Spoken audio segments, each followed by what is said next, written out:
president and founder of Eat, take a seat. No doubt you were doing some deal back there, having a conversation, I'm sure. And Peter Bakker, president and CEO of the World Business Council for Sustainable Development. What did you do? I tried to save the world. Okay, good. Easy. And the World Business Council is a vehicle to do that. So it's 200 global companies coming together, working on the agenda on how do we make the world more sustainable. Actually, how do we change systems to become more sustainable. We think about how do we scale solutions.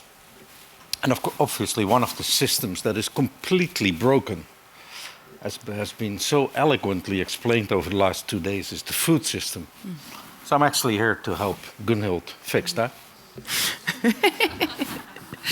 Gunhild, you have this laser vision for bringing people together who don't normally hang out together. So business, politics, science. Why? Why is that so important to you?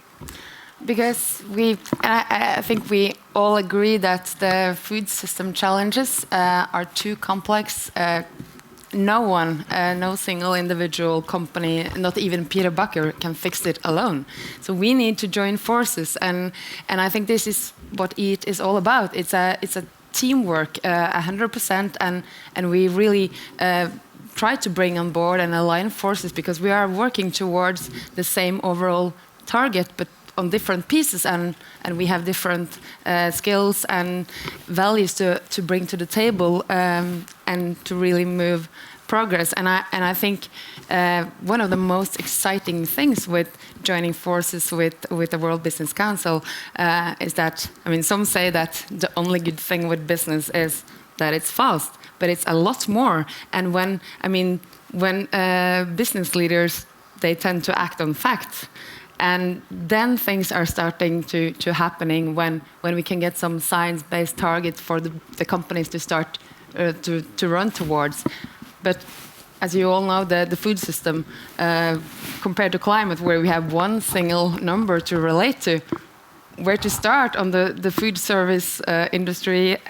And this is actually where, the EAT initiative was born, because we, within the Nordic Choice Hotels, started to ask, what should we actually serve our guests and employees?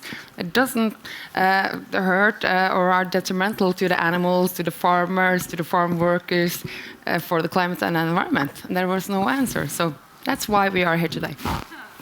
Indeed. Now, I always give the example of Paris. So why did the COP21 work where Copenhagen failed? For me, two big reasons. One, science has become indisputable now. When I shout 2 degrees, you all know I talk climate change. I don't have a 2 degrees for food yet, Johan, and I need it from your commission urgently. But secondly, the French government and their presidency, they opened up the process for non-state actors, being business and cities. And when we started talking around September last year, that was precisely the triple helix, or whatever difficult words you use here, but business, science, and cities, they're all here. So we can create this only if we do this together. And the big issue to all of you, if I may, is I've been here. I don't go to conferences much. I just get to talk to them a lot. But this conference hasn't gotten the message yet. You know, we're talking about all the things that are bad. You know, the nutrition is scandalous. Every 6 seconds, a child dies from hunger. It's crazy. We need to change this. The system is broken, but none of us here in this room realize how broken it is or how radical the transformation will have to be to get out of it. Peter, why do you say that? Because it's what it is. And it is not just the food we eat or the way we produce it. It's also the way the economy incentivizes us. We haven't talked about the true cost for food here yet, but every food we eat is at least 50% sold too cheap if we had to pay only the damage to nature. And I'm not even talking about the health costs. There are such fundamental mistakes in our model, and we together will create a series of solutions that will attack all of those. We will find business leaders like you saw Polman yesterday and many others who will take leadership in these problems. And then Johan and myself have tested it before. Like Gunhild says, if you give business a fact, it will act. We business people are incredibly simple people. Give us a fact, we will act, and we'll try to make money along the way. I actually forgot to say that I stole that quote from you. Oh, cool. I'm just going to walk you back a little step because you're talking about an initiative that you already know about. Gunhild, tell us about the EAT and WBC initiative. What's important here is that Peter and the World Business Council have already succeeded on the LCTPI initiative. It's going to our joint initiative is going to be something much more snappy and easy to say. That's the only or one clear agreement.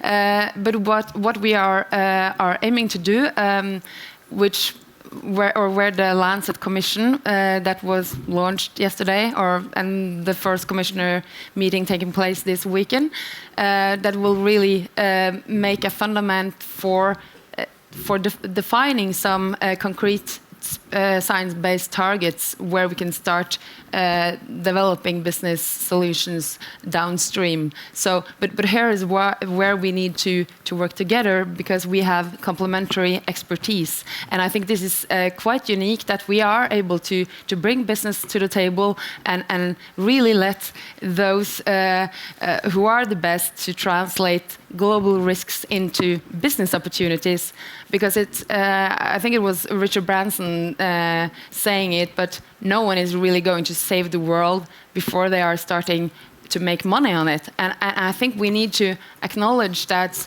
if your company is bankrupt in the effort saving the world, it's not going to happen.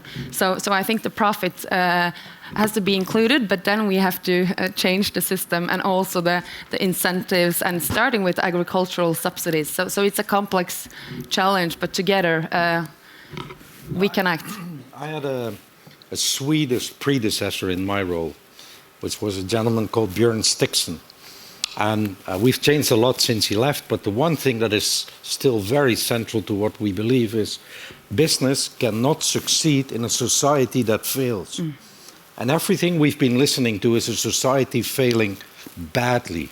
And I know I see a few friends from business in the room, but I also see many, many eyes that look at me like, ooh, he's from business. And in the food space, just as in the conservation space, trust levels in business are incredibly low. And we accept that, we realize it. Trust comes by food. Leaves on a horse is a beautiful Dutch saying, which translates awfully. What's saying? It's no longer what true. What language is that in? Het komt te voet en het gaat te paard. Okay? There you go. All right. Anyway. Oh, now it makes perfect sense.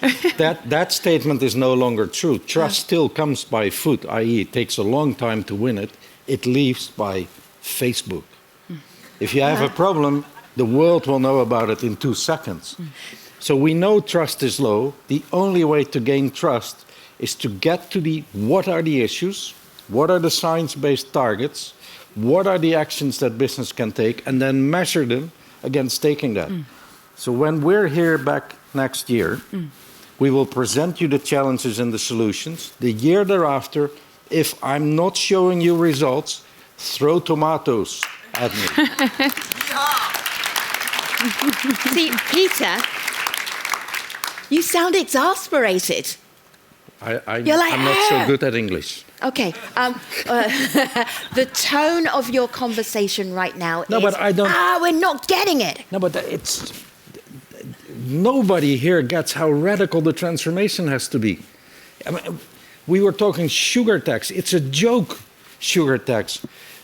Crops cost 170% more if you pay Mother Nature than we're paying. All right, so let me just push back a little bit, because one of the EAT talks is about sugar tax in Mexico, and people are now drinking more water. Oh, I don't want to ruin the EAT talk. No. Stay for the EAT talk. It's important. It's important, but it's not about sugar tax. It's about a radical transformation of our economy, a radical transformation of the way we produce. So only business can do that? What about individuals and organizations and campaigns? Yes. Because that's this room right here too. And all the initiatives are important, but we need to connect them. My observation about this space, is that there are plenty of initiatives, there's an incredible amount of knowledge, but it's too disconnected.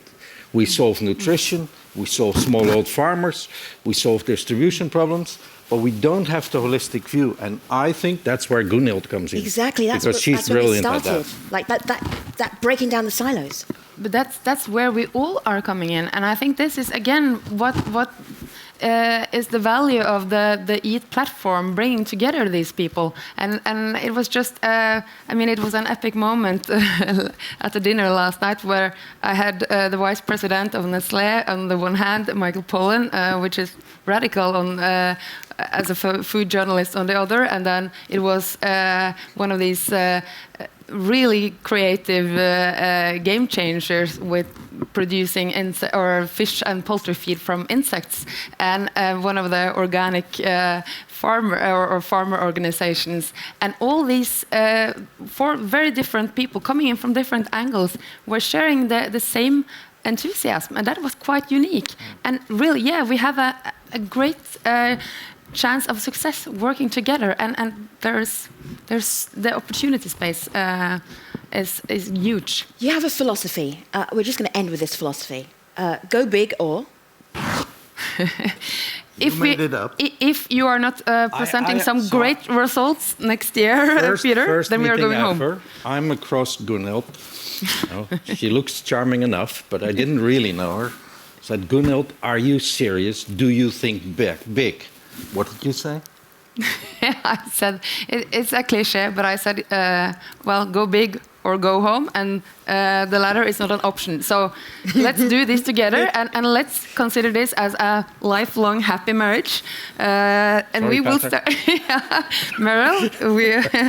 But this is really a great opportunity. But this is, I mean, again, we need all of you, and this will also be a way to capture input on the current plans. So I think we will have some exciting updates next year. Gunhild, Peter, Eat Forum, go big or go home. Thank you. Thank you. Thank you.